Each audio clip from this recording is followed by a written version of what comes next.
Humayun Ahmed sir এবং মেহে আফরোজ শাওন ম্যামের বিয়েতে ছিলেন না, ওই বিয়েতে আমি ছিলাম না। ছিলেন না? না। বিয়ের পরে জানতে পেরেছেন। হুম। গুলতেকিন ম্যামের সাথে আপনার সম্পর্ক কেমন ছিল? ওই যে আজ রবিবার যখন করি, হুম।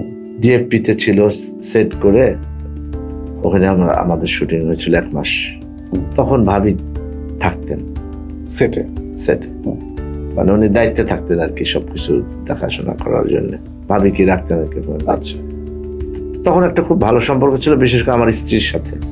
ওকে। খুব মানে সুন্দর একটা সম্পর্ক ছিল, প্রায় ফোন টোন দিত, আবার আমার ওয়াইফও ফোন দিত।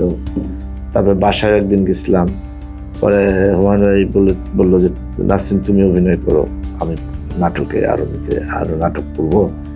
সে খুব আমার ওয়াইফের অভিনয় খুব পছন্দ করত, কিন্তু আমার স্ত্রী তো, আমার মেয়ে ছিল তো ছোট তখন 1 বছর, সেই জন্য তো নাই। আর ধৈর্য কম, বসে থাকা।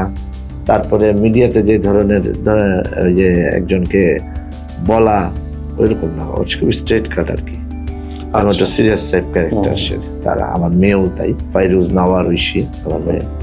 তো এরা একটু সিরিয়াস টাইপের ক্যারেক্টার, আমি যেমন একটু হালকা স্বভাবের, ওরা একটু ভারী স্বভাবের। এমনি মজা করে এটারে। কিন্তু হুমায়ুন ভাই তখন বললেন, ওনার বাসায় একদিন গেলাম আজ রবিবার করার পর, তখন হুমায়ুন ভাই বললেন যে নাসরিন তুমি পরবর্তীতে একটা অন্যরকম চরিত্র দেবো তোমাকে, নায়িকার চরিত্র দেবো। আচ্ছা। তুমি থাকবা পরের নাটকে। সে হুমায়ুন ভাই মুখের সামনে বলে যাচ্ছে, আমি তো আর নাটক করবো না। বলে করবো না মানে কেন? বলে না আমি আর নাটক করবো না। তো বলে যে কেন করবো না?